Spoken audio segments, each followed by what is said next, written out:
वो कम से कम है, उस केस में बेटा हम कहेंगे यहाँ पर जो गति हो रही है वो वाइब्रेटरी होगी, मतलब उसको एक पर्टिकुलर टर्म दे देंगे। ऑसिलेटरी मोशन का ही एक टर्म है वाइब्रेटरी मोशन। कौन सा बेटा? Vibratory motion. तो इस बात का आप ध्यान रखिएगा कि वाइब्रेटरी मोशन कब कहा जाएगा? Vibratory motion, vibratory motion. Point clear? Vibratory motion इसको कह सकते हैं। ठीक है, अब मैंने आपको बोला कि सर यहां पर एक जो है साइकिल कंप्लीट हो रहा है, राइट ना, जितना समय में साइकिल कंप्लीट हो रहा है वो उसका होगा टाइम पीरियड। तो बेटा अगर मैं यहां पे लिखूं कि sir periodic motion which repeat itself after a interval of time, ये minimum interval of time, right ना।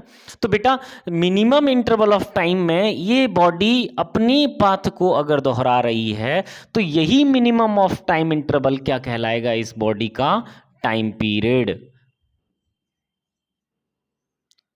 It is the minimum time to complete the orbit, right ना। ठीक है, ओके सर, अगर हम यहां पे कहें कि ऑसिलेटरी मोशन क्या होगा तो हम ये कह सकते हैं to and fro motion, to and fro motion, है ना, to and fro motion of a periodic body, periodic to and fro motion of a body, body. Point clear? इस चीज को आप ध्यान दीजिएगा। अगर बेटा सेम पैटर्न पे फिर हम आगे चलते हैं इसमें, ठीक है, तो अगर बेटा हम यहाँ पे सेम पैटर्न पे आगे चलेंगे तो देखते हैं कि सर एक एग्जांपल ले लेते हैं, और एग्जांपल से पहले हम दो टर्म सीखेंगे सर। फ्रीक्वेंसी, फ्रीक्वेंसी इसको बेटा आवृत्ति बोला जाता है। फ्रीक्वेंसी, आवृत्ति। आवृत्ति हमने बेटा कई बार पढ़ी हुई है कि आवृत्ति जो होता है वो होता है बेटा साइकिल पर सेकेंड, साइकिल पर सेकेंड। ठीक है, तो एक बात बताइएगा यहां पे क्या होगा सर? ऑसिलेशन पर सेकेंड, राइट ना। यहां पे क्या होगा सर? चक्र प्रति सेकेंड। तो यहां पर जो फ्रीक्वेंसी की यूनिट्स है वो है 1/सेकेंड। ठीक है, और इसी को बेटा हम क्या बोलते हैं? हर्ट्ज बोलते हैं। क्या बोला जाता है? हर्ट्ज बोला जाता है। दूसरी टर्म आप लोगों को अच्छे से याद करनी है, ये है बेटा टाइम पीरियड, पीरियड। ठीक है, सो time period T is the reciprocal of frequency होता है बेटा, इस बात को भी ध्यान दीजिएगा। तो यहां पर इसका जो यूनिट है वो सेकंड ही होगा, टाइम है। ठीक है, तो हम यहां पे ध्यान देंगे इस बात का कि सर यहां पर जो हमारे पास सर आवृत्ति है वो क्या होता है? साइकिल पर सेकंड। टाइम पीरियड जो है वो है आपका reciprocal of frequency. Point clear? अगर बेटा इस सेम पैटर्न पे हम आगे चलते हैं इसमें, ठीक है, तो हमें दो चीजें समझ में आनी चाहिए।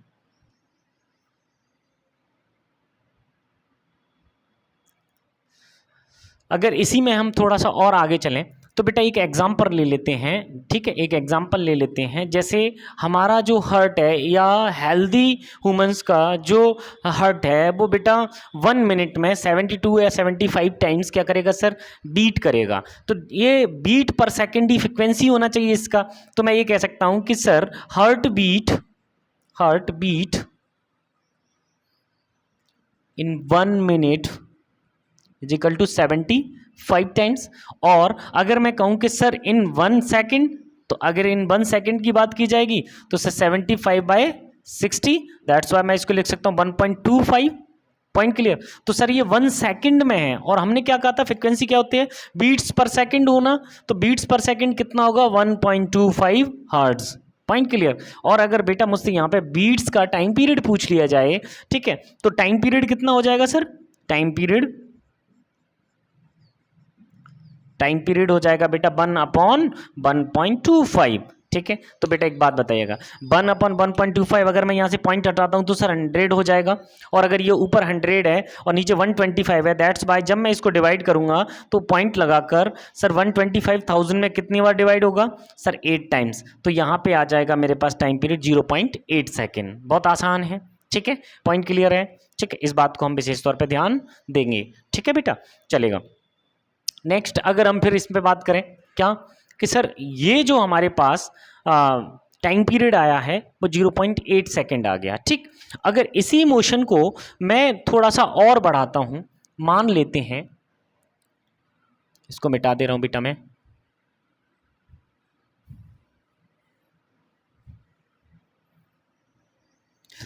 देखिएगा इसमें, इसी में फर्दर हम आगे चलते हैं। सपोज कीजिएगा कि सर मेरे पास कोई ऐसा मोशन है, या एक सर्कुलर मोशन की बात कर लेते हैं। सर्कुलर मोशन में कोई बॉडी अपनी इस पोजीशन से चलना प्रारंभ करती है और सर यूनिफॉर्म वेलोसिटी से चलना प्रारंभ करती है। तो ये मान के चलिएगा कि जब ये यहाँ से यहाँ t सेकेंड में पहुँचेगी तो थीटा डिस्प्लेसमेंट होगा और theta is equal to omega t होगा। चलेगा, अगर ये यहाँ से यहाँ तक पहुँचने में t टाइम लेती है तो theta is equal to omega t. अगर बेटा मैंने यहाँ पे एक काम किया कि इसका एक डायमीटर बना लिया, ठीक है, अब इस पॉइंट का प्रोजेक्शन अगर मैं इस पर डालूं तो एक पॉइंट पे यहाँ आएगा, फिर इस पोजीशन पे यहाँ होगा, इस पोजीशन पे प्रोजेक्शन यहाँ होगा और इसी पोजीशन पे यहाँ होगा। सेम पलट के करेंगे तो बेटा इसका प्रोजेक्शन कुछ इस तरीके से इस पर आता जाएगा। मतलब मैं कहूँगा कि सर ये बॉडी जो है एक सर्कुलर मोशन कर रही है, लेकिन इस बॉडी का जो प्रोजेक्शन है सर इस डाया पर वो क्या होगा, एक सरल रेखीय गति जैसा होगा सर, जो कि मीन पोजीशन के दोनों ओर टू एंड फ्रो मोशन कर रही है। क्या कर रही है बेटा, मीन पोजीशन के दोनों ओर टू एंड फ्रो मोशन कर रही है। Point clear? तो इस बात को आप ध्यान दीजिएगा कि to and fro motion mean position के रेस्पेक्ट में हो रही है। ठीक है, चलेगा।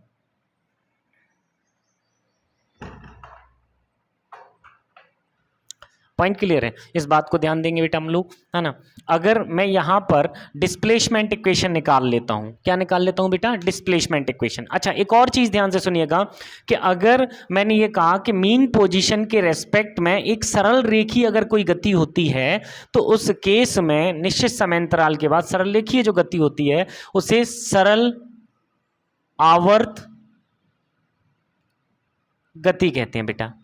ठीक है, सरल आवर्त गति, मतलब ये सरल आवर्त गति ये दोलनीय गति का ही एक रूप हो गया। क्या कि एक सरल रेखा में जब मोशन कर रही है और एक निश्चित समयांतराल के बाद कर रही है तो इसे बोलेंगे सरल आवर्त गति, सिंपल हार्मोनिक मोशन। ठीक है, SHM। ठीक है, ध्यान से सुनिएगा। अब अगर मैं यहां से इक्वेशन निकालना चाहता हूं सर, इसका equation of motion, equation of motion, तो बेटा इक्वेशन ऑफ मोशन की अगर बात की जाए तो इक्वेशन ऑफ मोशन यहाँ पे हम निकाल लेते हैं। तो देखिएगा, एक बार को अगर मैंने प्रोजेक्शन यहाँ ले लिया तो ये प्रोजेक्शन यहाँ पे भी आ सकता है। तो सर मैं ये कहूँगा कि मीन पोजीशन से इसका जो डिस्प्लेसमेंट है वो y है। ठीक है, और इसका जो रेडियस है सर वो a है, स्मॉल a। Point clear? अब इस केस में अगर मैं ये कहूँ कि सर यहाँ पर OMN एक ट्रेंगल है, इस ट्रेंगल के अकॉर्डिंग अगर बेटा मैं यहाँ पे साइन थीटा को बाहर निकालता हूँ तो sine theta is equal to होगा y अपॉन a, यही होना चाहिए। अगर बेटा मैं यहाँ पे y की वैल्यू निकालूंगा तो y इज इक्वल टू आ जाएगा a साइन, ठीक है, और थीटा की वैल्यू सर ओमेगा टी। सबको क्लियर है ये चीज़, कोई डाउट नहीं है? ठीक है, अब बेटा बात ध्यान से सुनना, यहाँ पर अगर मैं t इज इक्वल टू 0 की बात करूँ तो sir t is equal to 0 पर y is equal to 0, sir displacement कितना होगा, 0 होगा। लेकिन सपोज कीजिएगा कि यहाँ पर अगर ये बॉडी स्टार्टिंग ही यहाँ से करती थीटा इज इक्वल टू या फाई एंगल से स्टार्ट करता, ठीक है, तो उस केस में हम ध्यान देंगे कि यहाँ पर एक कंसेप्ट और आ जाता है, ठीक है, जिसे हम बोलते हैं बेटा फेज। राइट ना, ध्यान से सुनेंगे, यहाँ पर ये बॉडी जब यहाँ से स्टार्ट हो रही है तो उसे इनिशियल फेज 0 होगा, लेकिन जब बेटा ये बॉडी फाई एंगल से स्टार्ट होगी तब इनिशियल फेज फाई होगा। यहाँ पे क्या होगा, फाई होगा। तो इस केस में हम इसको फेज बोलेंगे, राइट ना, और ये बेटा होगा हमारा इनिशियल फेज, राइट ना। तो अब बात आती है कि सर ये फेज क्या है, तो फेज हमें direction and position of particle बताता है कि sir at a time direction and position particles की क्या है। Point clear? तो ये किसके बारे में नॉलेज देता है हमें, direction and position of a particle, direction and position of a particle. सबको क्लियर है ये चीज? पार्टिकल की डायरेक्शन एंड पोजीशन को बताता है। ठीक है सर। अब बेटा अगर मैं इसको यहाँ पर डिस्प्लेसमेंट जब मेरे पास होता है उस केस में जब इसको डिफरेंशिएट किया जाएगा तो सर ये वेलोसिटी को बताएगा, और वेलोसिटी को भी अगर हम डिफरेंशिएट करेंगे तो बेटा हमें क्या मिलेगा, एक्सेलरेशन। और हम ये देख रहे हैं कि ये इक्वेशन डिफरेंशिएबल है विद रेस्पेक्ट टू टाइम। अगर ये इक्वेशन डिफरेंशिएबल है विद रेस्पेक्ट टू टाइम तो बेटा हम देखेंगे यहाँ पे क्या कि इस इक्वेशन को डिफरेंशिएट करते हैं। अगर बेटा मैंने डिफरेंशिएट किया इसको, del y by del t is equal to velocity हो जाएगा बेटा यहाँ पे, ये हो जाएगा ए ओमेगा कॉस ओमेगा टी। ऐसा ही कुछ आना चाहिए मेरे पास सर, बिल्कुल आएगा। अगर बेटा मैं यहाँ पे कहूँ कि सर इस केस में वी मैक्स पॉसिबल है क्या, तो देखिएगा इस केस में ए और ओमेगा कांस्टेंट हैं बेटा, हमने कांस्टेंट माना था, और ये रेडियस भी कांस्टेंट है, तो इसका मैक्सिमम वैल्यू ही क्या बताएगा, वी की मैक्सिमम वैल्यू ए ओमेगा। बेटा बहुत ही इंपॉर्टेंट टर्म है, इसको हमें अच्छे से याद करना है आगे तक। ठीक है। अगर बेटा फर्दर हम टिग्नोमेट्रिक फंक्शन से देखें तो टिग्नोमेट्रिक सॉल्यूशन से यहाँ पे बात करेंगे बेटा क्या होगा, ए ओमेगा सर कॉस की वैल्यू हम लिख सकते हैं 1 minus sign square omega T, यही कुछ हो सकता है। तो सर ये होगा वेलोसिटी। ठीक है। अगर बेटा इसको अंदर इनलेट करा दिया जाए तो omega square omega root and root कितना आ जाएगा बेटा, A square minus A square sine square omega T. बेटा इसी को अगर हम फर्दर देखेंगे तो ये आ जाएगा हमारे पास y का वैल्यू, तो omega root and root A square minus Y square is equal to v. बेटा मेरे पास वेलोसिटी का इक्वेशन निकल के बाहर आ गया। ठीक है, वेलोसिटी का इक्वेशन निकल के बाहर आ गया। ठीक है। अब अगर यहाँ पर मैं एक और बार फर्दर इसको डिफरेंशिएट कर दूं बेटा, तो उस केस में क्या होगा, सर मैंने इसको एक और बार डिफरेंशिएट किया है। जब मैं इसको एक और बार डिफरेंशिएट करूंगा तो सर यहाँ पे आएगा D two by Y D T square is equal to A is equal to कितना आ जाएगा, ए ओमेगा स्क्वायर, माइनस का आना चाहिए सर, कॉस साइन में बदलेगा। ठीक है। तो इस केस में मेरे पास क्या आ जाएगा, माइनस का ओमेगा स्क्वायर, सर ए साइन ओमेगा टी क्या होता है, वाई। दैट्स वाई मैं यहाँ पे कह सकता हूँ कि सर यहाँ पर जो एक्सेलरेशन आ गया वो acceleration minus omega square Y आ गया। अब ये एक स्टैंडर्ड इक्वेशन है, ध्यान दीजिएगा, इस स्टैंडर्ड इक्वेशन को थोड़ा सा ध्यान रखेंगे अच्छे से हम।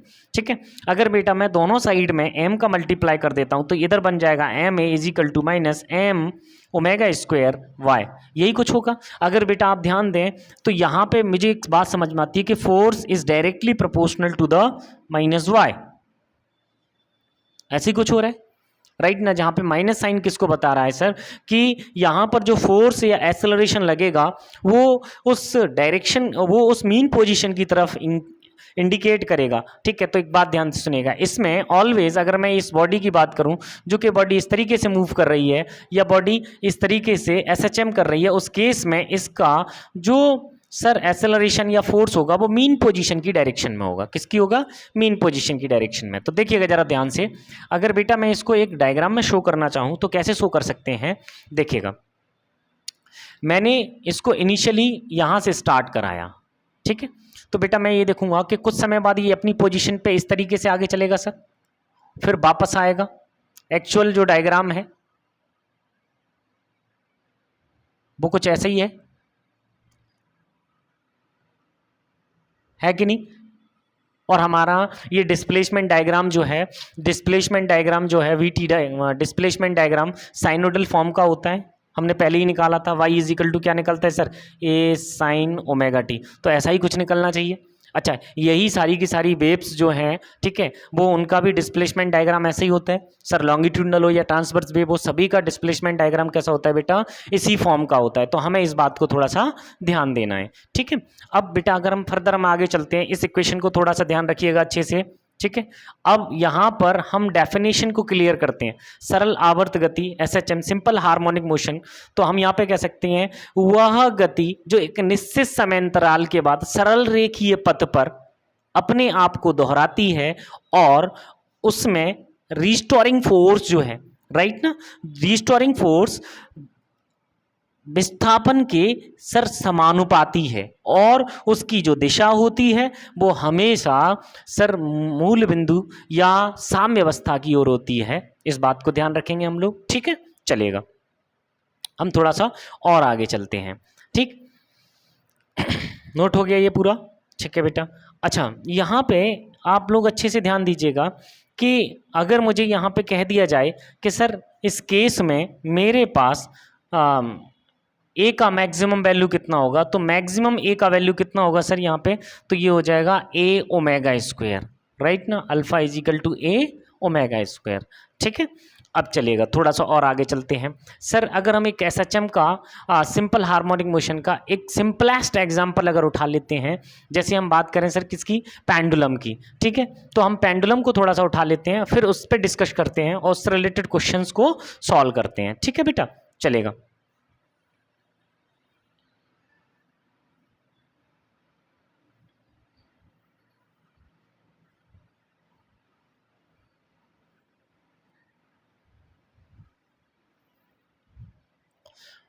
ठीक, यहाँ पे ध्यान से सुनिएगा, मैंने पेंडुलम लिया। पेंडुलम क्या होता है बेटा, तो हम कह सकते हैं स्विंगिंग वेट या freely swinging weight hang on a pivot.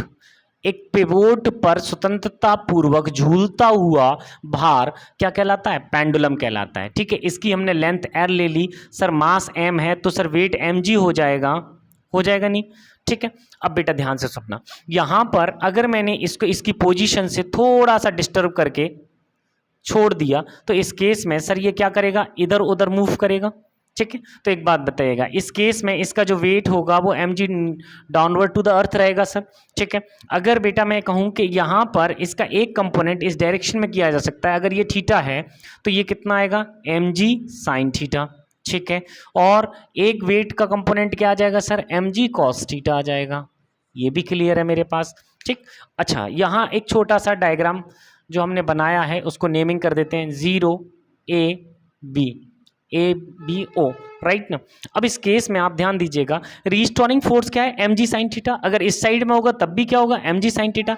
तो दोनों साइड से इसकी डायरेक्शन क्या है सर, सर दोनों साइड से मीन पोजीशन की तरफ डायरेक्शन है, तो इसका मतलब यह हुआ कि ये सिंपल हार्मोनिक मोशन को रिप्रेजेंट कर रहा है। ठीक है, तो अगर ये सिंपल हार्मोनिक मोशन को रिप्रेजेंट कर रहा है तो बेटा हम यहाँ पे ये चीज़ लेके चल सकते हैं कि सर यहाँ पे ए साइन ओमेगा टी होना चाहिए।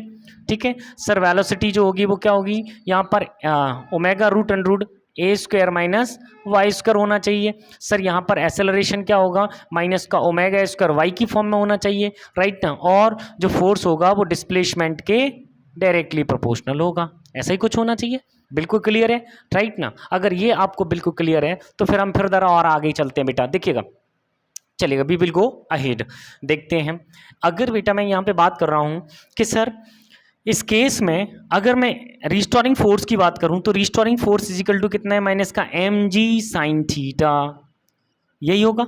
अगर ये बेटा माइनस का एम जी साइन थीटा है तो इस केस में मैं क्या कर सकता हूं यहाँ पे कि सर यहाँ पर जो एम जी साइन थीटा है, अगर मैं यहाँ पे थीटा की वैल्यू को लेस कर लेता हूँ तो देखिएगा थीटा इजिकल टू कितना निकलेगा यहाँ पे, सर मेरा जो डिस्प्लेसमेंट है वो वाई ये है, ठीक है, और ये मेरा सर लेंथ है। तो मैं यहाँ पे इस ट्रायंगल में ये कह सकता हूँ कि सर ये हाइपोटेनस होगा, ठीक है, और ये परपेंडिकुलर होगा। तो परपेंडिकुलर अपॉन हाइपोटेनस कितना होता है बेटा, perpendicular upon hypotenuse sine theta होता है, राइट ना। तो साइन थीटा की वैल्यू मैं यहाँ पे क्या पुट कर सकता हूँ, माइनस का M G Y upon L, ठीक है। अच्छा ये अगर मैं यहाँ से बात करूँ, ठीक है, तो इस इक्वेशन से अगर हम लिखेंगे तो यहाँ पर बेटा मैं कितना लिख सकता हूँ, तो यहाँ पे मैं लिख सकता था क्या सर बेटा, एफ इजिकल टू माइनस का एम ओमेगा स्क्वायर वाई, यही कुछ लिख सकते हैं। तो यहाँ पे लिख दीजिएगा कितना आ जाएगा सर, माइनस का एम ओमेगा स्क्वायर वाई। बेटा एम से एम माइनस माइनस से ये कट हो जाएगा, ठीक है, और वाई से वाई कट हो जाएगा। मेरे पास यहाँ पे क्या बचा सर, तो यहाँ पे मेरे पास बचा omega is equal to root and root sir G upon L, यही कुछ आ गया मेरे पास, जी अपॉन एल। ओके, हम अच्छे से जानते हैं कि सर सर्कुलर मोशन के अंदर ओमेगा क्या होता है सर, ओमेगा 2π/t, ठीक है, 2π/t की फॉर्म में होता है डिस्प्लेसमेंट अपॉन टाइम। तो t इजिकल टू कितना निकलेगा, 2π/ओमेगा। ओके, तो अगर बेटा मैं यहाँ पे ओमेगा की वैल्यू पुट कर दूं तो 2π root and root L upon G, किसके लिए आ गया बेटा, ये time period of simple pendulum, time period of simple pendulum. अब इस बात को आपको ध्यान देना पड़ेगा कि सर पेंडुलम का जो टाइम पीरियड है is directly proportional to the root under root of length, मतलब लेंथ के डायरेक्टली प्रोपोर्शनल है और सर ग्रेविटी के इन्वर्सली प्रोपोर्शनल है। ठीक है, तो अगर यहाँ पर हम ये कह सकते हैं sir dependency of time period is directly proportional to root under root of L and inversely proportional to the sir gravity. इस केस में अगर हम कहें कि लेंथ चेंज करने वाले जितने भी फैक्टर्स हैं अगर वो लेंथ चेंज करते हैं तो टाइम पीरियड भी चेंज हो जाएगा। जैसे अगर मैं ये कहूँ कि सर लेंथ को बढ़ाया जाएगा तब सर टाइम पीरियड बढ़ जाएगा, लेंथ को रिड्यूस किया जाएगा तो टाइम पीरियड रिड्यूस हो जाएगा। ठीक है, अगर मैं ये कहूँ कि सर यहाँ पर जी जो है चेंज होगा, अगर जी चेंज होता है तो जी इफेक्टिव की कंडीशन आती है और जी इफेक्टिव की कंडीशन आप लोगों ने कई जगह देखी है। जैसे आप लोगों ने देखा है कि लिफ्ट के अंदर जब किसी पेंडुलम को ले जाया जाएगा उस केस में सर जी इफेक्टिव क्या होगा सर, अगर यूनिफॉर्म वेलोसिटी से या स्टेशनरी कंडीशन में लिफ्ट है तो उस केस में जी इफेक्टिव के बराबर होगा। लेकिन अगर बेटा मेरी लिफ्ट एक कांस्टेंट एक्सेलरेशन से अप जाएगी उस केस में जी इफेक्टिव कितना हो जाता है सर, जी प्लस ए, एक्सेलरेशन जुड़ जाएगा उसमें। ठीक है, जो लिफ्ट का एक्सेलरेशन है, ध्यान दीजिएगा यहाँ पे आपको पेंडुलम के एक्सेलरेशन से लिफ्ट के एक्सेलरेशन को बेटा सेपरेट रखना है, ध्यान दीजिएगा इस बात को। ठीक है, अगर लिफ्ट डाउनवर्ड आती है तो उस केस में जी इफेक्टिव क्या होता है बेटा, तो उस केस में जी इफेक्टिव होता है जी माइनस ए। पॉइंट क्लियर है, इस बात को आप विशेष तौर पर ध्यान दीजिएगा। अब अगर बेटा मैं यहाँ पे फिर कहता हूँ कि सर सपोज कीजिएगा लिफ्ट जो है फ्री फॉल कर रही है तो उस केस में जी इफेक्टिव कितना होता है, जीरो हो जाता है। दैट्स वाई मैं यहाँ पे अगर जीरो पुट करूंगा तो मेरा टाइम पीरियड कितना हो जाएगा, इनफाइनाइट। दैट तो मैं यहाँ पे क्या कह सकता हूँ कि सर जो पेंडुलम है वो मोशन नहीं करेगा, ऑसिलेशन नहीं करेगा, दोलन नहीं करेगा। पॉइंट क्लियर है, मतलब अपनी कंडीशन में रुक जाएगा। अच्छा, जी को चेंज करने वाले और भी फैक्टर्स हमने ग्रेविटी में पढ़े हुए हैं। क्या पढ़ा है सर, जब अर्थ सरफेस से हम अप या डाउन जाते हैं उस केस में क्या होगा सर, जी रिड्यूस होता है। अगर जी रिड्यूस होता है तो टाइम पीरियड इंक्रीज होगा और अगर टाइम पीरियड इंक्रीज हुआ तो बेटा इसका मतलब जो टाइम पीरियड यहाँ से यहाँ तक जाने में मुझे 2 मिनट लग रहे थे या 1 मिनट लग रहा था या 2 सेकंड लग रहे थे वो बेटा अब बढ़ गया तो इसका मतलब स्लो हो जाएंगे। ठीक है, और अगर ये टाइम पीरियड घट जाएगा इसका मतलब फास्ट हो जाएंगे। इस बात को आप विशेष तौर पे ध्यान दीजिएगा। ठीक है बेटा, चलेगा आगे चलते हैं इसमें, है ना।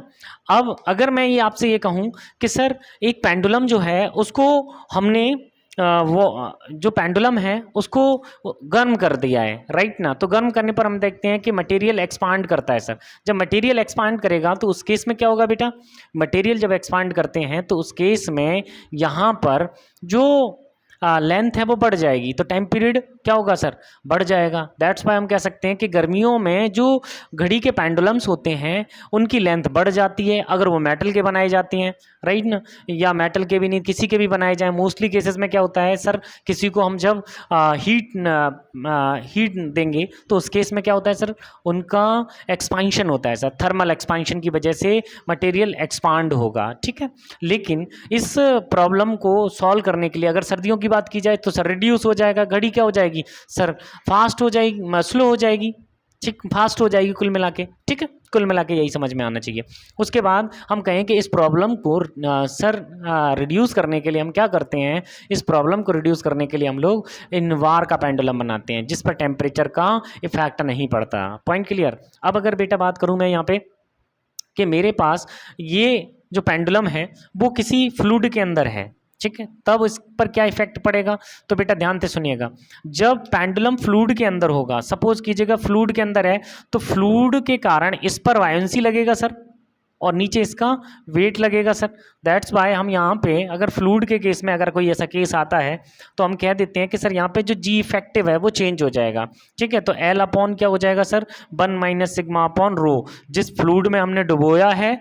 ठीक है, और सिग्मा जो है बेटा यहाँ पर जो बोब है, पेंडुलम का जो बोब है जिस मेटल का बना हुआ है या जिस डेंसिटी का बना है वो होगा इनटू जी। जी जो है इस तरीके से चेंज हो जाएगा। Point clear. अब अगर मैं ये कहूँ कि एक व्यक्ति ने क्या किया है, पेंडुलम को एक कार की छत पे लगा दिया है और कार को ए एक्सीलरेशन से दौड़ा रहा है। तो जब कार को ए एक्सीलरेशन से दौड़ाएगा तो बताइए एमजी तो हमेशा नीचे की ओर रहेगा, लेकिन कार के एक्सीलरेशन की वजह से एक इनर्शियल फोर्स इस पर लगना स्टार्ट हो जाएगा। ठीक है, और वो इनर्शियल फोर्स इसको क्या करेगा बेटा, वो इनर्शियल फोर्स इसको इस तरीके से करेगा। तो इसका इफेक्टिव जी इफेक्टिव कितना आ जाएगा, तो जी इफेक्टिव बेटा यहाँ आ जाएगा ए स्क्वायर प्लस वो जी स्क्वायर, यही होगा। तो बेटा इस केस में टाइम पीरियड कितना हो जाएगा, इस केस में टाइम पीरियड हो जाएगा 2 pi L upon root under root ए स्क्वायर प्लस जी स्क्वायर, यही कुछ होगा। ठीक है, पॉइंट क्लियर है। अच्छा चलेगा, अब बेटा हम यहाँ पे कुछ और बातें कर लेते हैं। ठीक है, देखिएगा, अगर मैं आपसे ये कहूँ कि सर यहाँ पर जो मेरे पास पेंडुलम है, उस पेंडुलम में बहुत सारे क्वेश्चंस आ जाते हैं आप लोगों को। ठीक है, उस पेंडुलम से बहुत सारे क्वेश्चंस आते हैं, उन क्वेश्चंस को एक साथ डिस्कस करते हैं बेटा हम लोग। देखिएगा, अगर मैं यहाँ पे कहूँ कि सर ये पेंडुलम mg वेट का है, ठीक है, ये बॉडी इधर जा रही है, ठीक, इस बॉडी पर लगने वाला mg इधर होगा। ठीक है, चलेगा, ये यहाँ तक जा रही है, दैट्स वाई से हम कहेंगे एक्सट्रीम पोजिशन, एक्सट्रीम पोजिशन। ठीक है, चरम सीमा, चरम सीमा। ओके, और अगर बेटा मैं कहूँ कि ये मीन पोजीशन है, मीन पोजीशन है ना, मीन पोजीशन, तो ये चरम सीमा से जितना, मीन पोजीशन से जितना आगे जाएगा उसे हम डिस्प्लेसमेंट वाई से डिनोट करेंगे, और जितना मैक्सिमम जाता है उसे एम्पलीट्यूड कहते हैं। तो the maximum displacement is known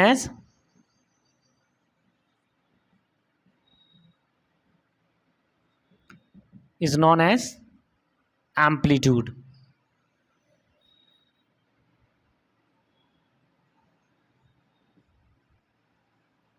is known as amplitude, इस बात को आप ध्यान रखिएगा। तो एक बात बताइएगा, अगर मैं यहाँ पे वेलोसिटी एंड एक्सेलरेशन की बात कर लेता हूँ बेटा, कि जो वेलोसिटी और एक्सेलरेशन है वो कितने कितने होंगे, तो ध्यान से सुनिएगा यहाँ पे। सर अगर मैं यहाँ पे बात करूँ कि मीन पोजीशन पे y का वैल्यू कितना होगा, 0, लेकिन वेलोसिटी की कितनी होगी सर, तो मीन पोजीशन पे y का वैल्यू 0 होने की वजह से जो वेलोसिटी होगी वो a ओमेगा होगी, जो कि मैक्स के बराबर है sir.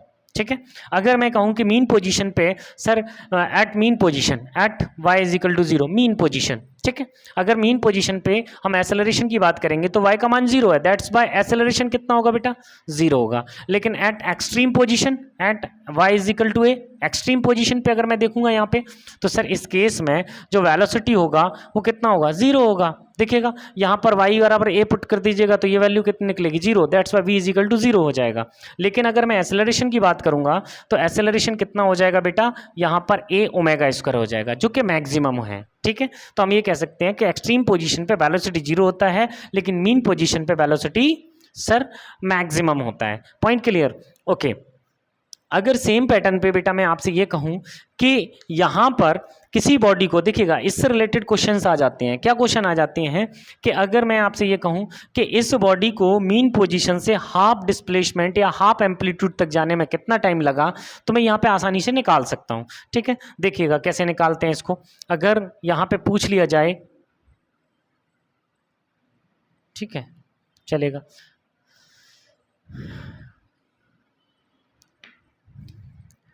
Time taken to reach AY2, तो सर यहाँ पे AY2 is equal to y का, y is equal to a sine omega T put करते हैं, साइन ओमेगा की वैल्यू 2πy/t इंटू टी। बेटा एक बात बताएगा, a से a को कट करने के बाद 1/2, साइन का 1/2 कितने पर होता है सर, साइन का 1/2 होता है 30 डिग्री पर। अगर 30 डिग्री है तो π/6 लिखेंगे बेटा, तो यहाँ पर 2π/t into T is equal to कितना आएगा बेटा, π/6। अगर बेटा मैं पाई से पाई को कट कर देता हूँ तो यहाँ से मेरे पास जो टाइम आता है वो आता है टाइम पीरियड अपॉन 12, मतलब हाफ एम्पलीट्यूड को कवर करने में इसको कितना समय लगा सर, t/12 टाइम लगा। ठीक है, अब यहाँ पे फिर अगर हम बात करें कि सर यहाँ से जो ये बॉडी है इसका जो एनर्जी है उसके बारे में बात करते हैं। ठीक है, एनर्जी,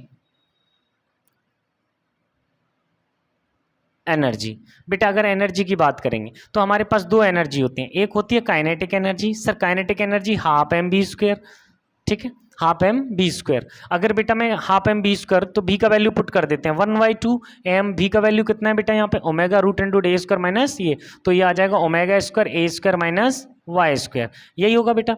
अब अगर मैं यहाँ पे कहूँ कि सर मुझे यहाँ पे पोटेंशियल एनर्जी चाहिए, तो पोटेंशियल एनर्जी P कितना हो जाएगा बेटा, यहाँ पे पोटेंशियल एनर्जी सर हमारे पास जनरली जो होता है, देखिएगा हम एक बात करते हैं यहाँ पे कि सर अगर इस पर ये इधर की ओर जो फोर्स लग रहा है वो कितना लग रहा है, m omega square y, negative direction में, ठीक है। तो सर इसको मुझे इधर डिस्प्लेस कराना है, तो जितना डिस्प्लेस कराना है, सपोज करिएगा मुझे डेल वाई डिस्प्लेस कराना है, तो डेल वाई डिस्प्लेस कराने के लिए इतने फोर्स को मल्टीप्लाई करना पड़ेगा, तब वर्क होगा डेल डब्ल्यू, है ना। और जो वर्क मेरे पास होगा वही क्या होगा सर यहाँ पर, तो देखिएगा मैं यहाँ पे आ जाएगा M omega square Y into del Y, ठीक है। कहाँ से कहाँ तक सर, 0 से y तक। तो जो वर्क मैंने किया है वही मेरा पोटेंशियल एनर्जी के रूप में यहाँ पे आ जाएगा। तो मैं यहाँ लिखूंगा M omega square sir Y square by 2। तो देखिएगा पोटेंशियल एनर्जी मेरे पास आ गई सर, काइनेटिक एनर्जी मेरे पास आ गई। अगर मैं यहाँ पे टोटल एनर्जी की बात करूँगा तो सर दोनों को ऐड कर दूंगा, तो बेटा दोनों को ऐड करने पर देखिएगा एक बार इसका मल्टीप्लाई इससे और एक बार इससे करेंगे, तो देखिएगा half M omega square Y square और देखिएगा half M omega square Y square. तो जब ये दोनों जुड़ेंगे तो माइनस और प्लस के क्या होंगे सर, सब्ट्रैक्ट हो जाएंगे। दैट्स वाई मेरे पास जो टोटल एनर्जी आ गया वो कितना आ गया, half M omega square Y square. यहाँ से बड़े प्यारे प्यारे क्वेश्चन निकल के आते हैं। कौन से वाले, देखिएगा यहाँ पे पूछा जाता है कि सर जो टोटल एनर्जी होती है वो फ्रिक्वेंसी के स्क्वायर के डायरेक्टली प्रोपोर्शनल है, भाई ओमेगा स्क्वायर के प्रोपोर्शनल है, एंगुलर फ्रिक्वेंसी के डायरेक्टली प्रोपोर्शनल है, या फ्रिक्वेंसी के डायरेक्टली प्रोपोर्शनल है, या फिर हम कह सकते हैं total energy is directly proportional to the A square, right ना, एम्पलीट्यूड के स्क्वायर के डायरेक्टली प्रोपोर्शनल होती है। एक बात बताइएगा, फ्रिक्वेंसी यहाँ पर जो ओमेगा है एंगुलर फ्रिक्वेंसी एंड ए दोनों की दोनों कांस्टेंट हैं, तो हम कह सकते हैं कि किसी भी पेंडुलम में, ठीक है, kinetic energy and potential energy and इस टोटल एनर्जी कंजर्व रहेगी, ठीक है। टोटल एनर्जी कैसी रहती है, कंजर्व रहती है, ठीक। अगर बेटा मैं यहाँ पे कहूँ कि at extreme y is equal to A पर सर काइनेटिक एनर्जी कितना होगा, तो y is equal to A पर काइनेटिक एनर्जी बेटा 0 होगा, ठीक है। लेकिन बेटा पोटेंशियल एनर्जी कितना होगा, तो हम देखेंगे half M omega square A square हो जाएगा। कितना हो जाएगा बेटा, half M omega square A square हो जाएगा at sir y is equal to 0। Mean position पे कितना होगा, तो मीन पोजीशन पे जब यहाँ 0 रखेंगे तो half M omega square A square हो जाएगा, half M omega square A square. लेकिन सर इसका वैल्यू कितना होगा, यहाँ पे 0 पुट कर देंगे तो 0 आ जाएगा। दैट्स वाई मैं यहाँ पे ये कहूँगा कि एक्सट्रीम पोजीशन पे काइनेटिक एनर्जी 0 होती है, जबकि पोटेंशियल एनर्जी मैक्सिमम होती है जो कि टोटल एनर्जी के बराबर होती है, ठीक है। और यहाँ पर अगर एक और चीज़ आप ध्यान दें कि यहाँ पर जो पोटेंशियल एनर्जी है वो एक्सट्रीम पोजीशन पे मैक्सिमम होती है, क्योंकि सबसे ज़्यादा हाइट पर एक्सट्रीम पे पहुँचेगी, ठीक है। और काइनेटिक एनर्जी मीन पोजीशन पे सर 0 होती है। पॉइंट क्लियर, ठीक है। इसके आगे फिर और बात करते हैं बेटा हम लोग, बड़ी प्यारी प्यारी चीज़ें यहाँ पे निकल के बाहर आ रही हैं, थोड़ा सा ध्यान से देखते रहिएगा, है ना। और इसी बार हम इस टॉपिक को पूरा क्लियर करेंगे। देखिएगा अगर मैं यहाँ पे ग्राफ से शो करता हूँ तो इस ग्राफ से कम 4 से 5 क्वेश्चंस आपको आसानी से बन जाते हैं। तो देखिएगा ध्यान से, अगर मैंने क्या किया कि सर एक काइनेटिक एनर्जी का और एक पोटेंशियल एनर्जी का ग्राफ बनाया। सर ये काइनेटिक एनर्जी का ग्राफ है, ये एक्सट्रीम पोजीशन है मेरी, है ना, एक्सट्रीम पोजीशन है, और ये सर मेरी मीन पोजीशन है, ठीक है। अब मीन पोजीशन से अगर मैक्सिमम डिस्प्लेसमेंट की बात करेंगे तो ए होगा सर। अब यहाँ पे ध्यान दीजिएगा, यहाँ पे kinetic energy and potential energy एक ही पॉइंट पे मिल रही हैं, ठीक है, एक ही पॉइंट पर मिल रही हैं। तो सर ये एनर्जी का हाफ है इस समय, ये टोटल एनर्जी है, ठीक है। और बेटा हमें एक बात और समझनी है कि अगर मैं यहाँ से सर एम्पलीट्यूड के हाफ पर देखूंगा तब kinetic energy and potential energy कितना होगा। तो बेटा देखिएगा यहाँ पे मैं डायरेक्ट लिख देता हूँ 3E/4 और ये होता है sir E/4, 1/4 of total energy, ठीक है। तो देखिएगा अगर आपसे ये कहा जाए, एक और चीज़ यहाँ पे आएगी कि सर जो हमारा ये दोनों एनर्जियाँ बराबर हैं वो कितने पर हैं, तो हम कहेंगे y is equal to A/2 पर है, A/√2 पर, ठीक है। हम पुट करके निकाल लेते हैं। देखिएगा बेटा पुश करके एक बार देख लीजिएगा, अगर हम यहाँ पे बेटा यहाँ जो वैल्यू है, जैसे kinetic energy and potential energy है, दोनों को इक्वेट कर देते हैं। काइनेटिक एनर्जी और पोटेंशियल एनर्जी दोनों इक्वल हैं, तो दोनों को इक्वेट करेंगे तो हमें एक बात समझ में आएगी, half M omega square half M omega square दोनों साइड से कट जाएगा, a बराबर 2/2 आ जाएगा। तो y का वैल्यू कितना आ जाएगा, A/√2 निकल के बाहर आ जाएगा, वो कोई इश्यू नहीं है हमारे पास, ठीक है। यहाँ पर हम एनर्जीज की बात करते हैं, तो आपसे क्वेश्चन बार बार पूछा जाता है कि सर एम्पलीट्यूड के हाफ पर पोटेंशियल एनर्जी कितनी होती है एक पेंडुलम के लिए। तो हम बोलेंगे सर पोटेंशियल एनर्जी जो होती है सर डाउन हो रहा है, इसीलिए 1/4 ऑफ टोटल एनर्जी होगा। लेकिन काइनेटिक एनर्जी कितना होता है, 3/4 ऑफ टोटल एनर्जी होगा, ठीक है। मतलब 75% एनर्जी सर हाफ पर होगी, किसकी, काइनेटिक एनर्जी, लेकिन हाफ पर पहुंचने पर पोटेंशियल एनर्जी 1/4 ही रह जाएगी, 25% ही रह जाएगी। Point clear. अच्छा, इस चीज़ को ध्यान दीजिएगा, अगर ये दोनों मिल रहे हैं, ठीक है, तो किस पर मिल रहे हैं, A/√2 पर। तो बताइएगा पोटेंशियल एनर्जी या टोटल एनर्जी जो है या काइनेटिक एनर्जी सर डिस्प्लेसमेंट की वैल्यू A/√2 पर कितनी होगी। तो हम कहेंगे सर A/√2 पर जो पोटेंशियल एनर्जी और काइनेटिक एनर्जी की जो वैल्यू होगी वो सर इक्वल होगी, और वो कितनी होगी सर, टोटल एनर्जी के हाफ के बराबर होगी। पॉइंट क्लियर है। इस डायग्राम से बहुत सारे क्वेश्चंस बन के आ जाते हैं, ठीक है, नीट एग्जाम्स में सर बहुत आसानी से क्वेश्चन टपक जाते हैं, ठीक है, इस बात को हम ध्यान दीजिएगा। एनडीए के अंदर भी ये क्वेश्चन पूछे जाते हैं आपसे, और जेई में मेंस के अंदर ये क्वेश्चन पूछे जाते हैं। छोटे छोटे क्वेश्चंस हैं, लेकिन कभी कभार ये मैं ये कह रहा हूँ कि पूरा एनडीए के अंदर यही आपको या फिर आपको एडवांस के अंदर यही कहीं पूरा ग्राफ बना के दे देगा, और फिर आपसे पूछ लेगा, 4-5 क्वेश्चनों को पूछ लेगा, ठीक है, यही कहीं क्वेश्चन एज इट इज आ जाता है। पॉइंट क्लियर है। चलिएगा बेटा, हम इसमें आगे चलते हैं, ठीक है। अब बात करते हैं सर स्प्रिंग पेंडुलम की बात करते हैं, ठीक है, ऑसिलेशन इन स्प्रिंग्स की बात कर रहे हैं, या एसएचएम इन स्प्रिंग्स, ठीक है, देख लेते हैं। तो देखिएगा, सबसे पहली बात ये होती है सर स्प्रिंग पेंडुलम।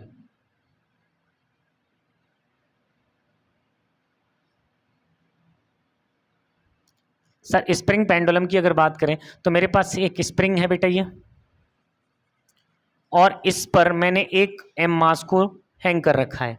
अगर एम मास को हैंग कर रखा है तो इस स्थिति से अगर मैंने सपोज कीजिएगा यही इसकी मीन पोजीशन है, ओके, यही इसकी मीन पोजीशन है, इस मीन पोजीशन से इसको थोड़ा सा डिस्प्लेस किया और छोड़ दिया, तो उस केस में सर यहाँ पर जो फोर्स लगेगा, सपोज कीजिएगा मैंने इसको सर वाई डिस्प्लेस किया है, कितना डिस्प्लेस किया, वाई डिस्प्लेस किया, तो सर यहाँ पे फोर्स क्या होगा, F इजिकल टू माइनस का KX होता है, या माइनस का KY होगा, यहाँ पे होगा नहीं होगा, ठीक है, माइनस का KY होगा। अगर बेटा मैं यहाँ पे कहूँ कि सर यहाँ पर मास कितना है M, और A is equal to minus KY, यही होगा। अगर बेटा आप ध्यान से सुनेंगे इस बात को कि यहाँ से अगर मैं एक्सेलरेशन को निकाल लूँ तो एक्सेलरेशन माइनस KY Y क्या होगा सर, m होगा इंटू वाई। आप एक बात बताइएगा, हम अगर इसको स्टैंडर्ड इक्वेशन से, एसएचएम की स्टैंडर्ड इक्वेशन से, एसएचएम इक्वेशन राइट ना, क्या था sir, a is equal to minus का ओमेगा स्क्वायर वाई, अगर इससे कंपेयर करेंगे तो ओमेगा की वैल्यू कितनी निकल के आएगी बेटा, यहाँ से KYM का रूट निकल के आया। तो एक बात बताइएगा, स्प्रिंग पेंडुलम अगर है तो उसमें कौन सी कंडीशन होती है सर, तो इसमें एसएचएम होता है। क्या होता है बेटा, एसएचएम होता है। अगर बेटा यहाँ पे एसएचएम हो रहा है तो हम ये कह सकते हैं कि सर इस समय जो टाइम पीरियड होगा वो कितना होगा, 2π√√k m/k हो जाएगा सर। क्या किसी स्प्रिंग पेंडुलम का टाइम पीरियड सर लेंथ पे डिपेंड कर रहा है, नहीं, केवल मास पे डिपेंड कर रहा है। उधर पेंडुलम का टाइम पीरियड सर लेंथ पे डिपेंड करता था और ग्रेविटी पे डिपेंड कर रहा है, यहाँ पर के स्प्रिंग कांस्टेंट और मास पर डिपेंड कर रहा है, ठीक है। इस बात को आप विशेष तौर पे ध्यान दीजिएगा, इस चीज़ से आप बेफिक्र रहिएगा कि यहाँ पर जब जी नहीं है तो जब किसी पेंडुलम किसी भी सिस्टम में स्प्रिंग को जब हॉरिजॉन्टल सरफेस पे लगा दिया जाता है और इसको स्मूथ सरफेस माना जाता है, कैसी सरफेस माना जाता है बेटा, स्मूथ सरफेस, ये एम मास है, के स्प्रिंग कांस्टेंट है, जब स्मूथ सरफेस पे माना जाता है, इस केस में क्या किया जाता है, इस केस में हम अगर इसको इसकी मीन पोजीशन से थोड़ा सा बाई खींच कर छोड़ दें तो इस केस में भी बेटा क्या होगा, F इजिकल टू माइनस का KY। दैट्स वाई मैं यहाँ पे कह सकता हूँ कि सर यहाँ पर जो टाइम पीरियड है वो भी सेम ही निकलेगा, राइट। तो यहाँ पे एक बात ध्यान दीजिएगा, स्प्रिंग पेंडुलम की पोजीशन को या डायरेक्शन को हम अगर चेंज कर दें, ठीक है, वर्टिकल रखें या हॉरिजॉन्टल रखें, स्मूथ कंडीशन होना चाहिए, तो उस केस में जो टाइम पीरियड है वो चेंज नहीं होगा। Point clear. मैं आपको बहुत सिंपल एग्जाम्पल जो बताऊँगा यहाँ पे कि बेटा कितनी आसान तरीके से हम इसको कर सकते हैं, ठीक है। चलिएगा, अब इस बात को आप और एक बात ध्यान दे लीजिएगा कि जो एस्ट्रोनॉट थे वो हमारे एस्ट्रोनॉट जो हैं पहले पेंडुलम वाली घड़ी लेके गए तो वो वर्क नहीं कर रही है। क्यों वर्क नहीं कर रही है सर, क्योंकि यहाँ पर टाइम पीरियड जो होता था वो किस पर डिपेंड करता था सर, ग्रेविटी पर, और स्पेस में जी इफेक्टिव कितना होता है, 0 होता है। जब इस जी इफेक्टिव 0 होता है तो टाइम पीरियड कितना हो जाएगा सर, इनफाइनाइट। दैट्स वाई जो पेंडुलम वाली घड़ी है वो वर्क नहीं करती। और एक और बात ध्यान दीजिएगा, स्टैंडर्ड पेंडुलम या सेकेंडरी पेंडुलम की अगर बात की जाए, स्टैंडर्ड पेंडुलम राइट ना, स्टैंडर्ड पेंडुलम या सेकेंडरी पेंडुलम, सेकेंडरी या सेकेंडरी पेंडुलम कहते हैं बेटा। पेंडुलम की अगर बात की जाए तो उसका जो टाइम पीरियड होता है बेटा वो 2 सेकंड होता है, और जो स्टैंडर्ड लेंथ है वो 1 मीटर होती है। कितनी होती है? अप्रॉक्स 1 मीटर होती है। ठीक है, तो इसको जब लेके गए तो ये वर्क नहीं कर रहा है, तो फिर वैज्ञानिकों ने कहा कि हमें क्या ले जाना चाहिए, जैसे ही कुछ चीज़ ले जाना चाहिए घड़ी जिस पर जी का इफेक्ट ना पड़े, तो हमने स्प्रिंग घड़ियों का इस्तेमाल करना स्टार्ट किया। ध्यान रखेंगे इस बात का, ठीक है। तो हमने स्प्रिंग घड़ियों का इस्तेमाल किया। तो स्प्रिंग घड़ी के लिए टी इज इक्वल टू कितना होता है सर? 2π√√m/k। ठीक है, ये होगा, चलेगा। अब अगर मैंने आपसे बोला sir combination of spring, combination of spring, अगर कॉम्बिनेशन ऑफ स्प्रिंग की बात की जाए तो बेटा यहाँ पर के इफेक्टिव होना चाहिए था। ठीक है, और अगर मास चेंज हो रहा है तो मास इफेक्टिव होना चाहिए। तो यहाँ पे ध्यान दीजिएगा, अगर लेंथ की कोई बात आती है, ठीक है, या मास की कोई बात आती है, या क्या स्प्रिंग कांस्टेंट की बात आती है, तो यहाँ पे इन चीज़ों को हम देखेंगे। ठीक है, तो देखिएगा बेटा यहाँ पे हम बात कर रहे हैं फिर से क्या, कि अगर कॉम्बिनेशन ऑफ स्प्रिंग को देखा जाए, K1 बेटा ये K2, ठीक है, K1 K2, और ये मास है मेरे पास M। ठीक है, तो इस केस में सर ये कॉम्बिनेशन कैसा है सर? सीरीज का है, तो सीरीज में 1/K∁0 is equal to 1/K1 plus 1/K2 की फॉर्म होती है। ठीक है, दैट्स वाई यहाँ पे हम कह सकते हैं कि K effective is equal to K1 K2 upon K1 plus K2 होता है। ठीक है, इस बात को आप विशेष तौर पे ध्यान रखिएगा। ठीक है बेटा, चलेगा। अगर मैं यहाँ पे कुछ एग्जांपल्स का अगर डिस्कस करूँ, ठीक है, जैसे अगर मैं यहाँ कहूँ कि सर 2 स्प्रिंग जो हैं एक दूसरे के पैरेलल लगी हैं, तब उस केस में क्या होगा बेटा? तो इस केस में ये K1 है, ये K2 है, तो सर इस केस में हमारे पास K इफेक्टिव जो आ जाएगा वो आ जाएगा K1 plus K2, directly add हो जाता है। ठीक है, अगर स्प्रिंग सेम है तो K इफेक्टिव कितना होगा सर? 2K। और सर यहाँ पर अगर स्प्रिंग सेम है तो यहाँ पे K कितना आ जाएगा सर? तो हम कहेंगे K/2 आ जाएगा सर 2 स्प्रिंग के लिए। ठीक है, स्प्रिंग जब सेम होती हैं तब। ठीक, कुछ एग्जाम्पल्स ले लेते हैं, बड़े प्यारे प्यारे एग्जाम्पल्स जो हैं, ठीक है, हम उठा लेते हैं यहाँ पे। जैसे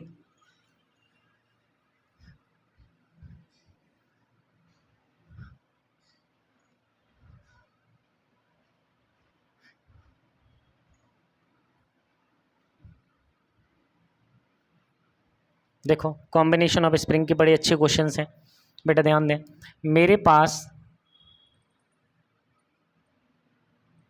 एक ब्लॉक हॉरिजॉन्टल रखा हुआ है,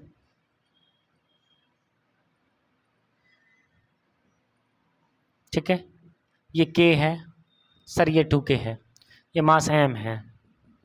ठीक है, अब बेटा एक बात ध्यान से सुनिएगा, यहाँ हमारे पास स्मूथ है, ये स्मूथ है, राइट ना।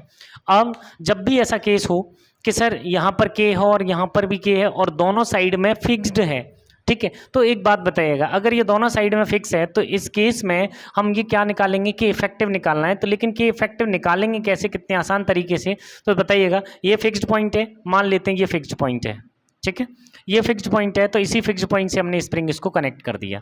ठीक है, एक बात बताइएगा, इसको अगर मैंने मीन पोजीशन से थोड़ा सा डिस्प्लेस किया तो सर इसमें एक्सटेंशन होगा, इसमें कंप्रेशन होगा, और अगर इधर किया तो इसमें एक्सटेंशन होगा, इसमें कंप्रेशन होगा, लेकिन जो वैल्यूज होंगी वो क्या होंगी sir? F is equal to -KX, इसी फॉर्म में निकलेगा। तो सर दोनों की वैल्यू लगभग बराबर होगी। दैट्स वाई मैं इसको क्या कर सकता हूँ कि सर इसको थोड़ी देर के लिए मैंने इस तरफ रिप्लेस कर लिया, तो ये K और सर ये 2K, तो इस केस में सर K इफेक्टिव कितना आएगा सर? 3K हो जाएगा। पैरेलल के केस में क्या होता है सर? स्प्रिंग डायरेक्टली क्या होती हैं सर? जुड़ जाती हैं। ठीक है, तो स्प्रिंग कांस्टेंट डायरेक्टली जुड़ जाता है। इस केस में अगर हमसे पूछा जाए कि सर यहाँ पर टाइम पीरियड कितना होगा, तो मैं ये कहूँगा कि यहाँ पर टाइम पीरियड होगा 2π√√m/3K, राइट। आंसर क्लियर है। अब बेटा थोड़ा सा इंटरेस्टिंग बात देखिएगा ध्यान से। इंटरेस्टिंग बात ये है कि सर सपोज कीजिएगा इस पूरे के पूरे सिस्टम को मैंने थोड़ा सा इंक्लाइन कर दिया बेटा, ऐसे ऐसे इंक्लाइन कर दिया,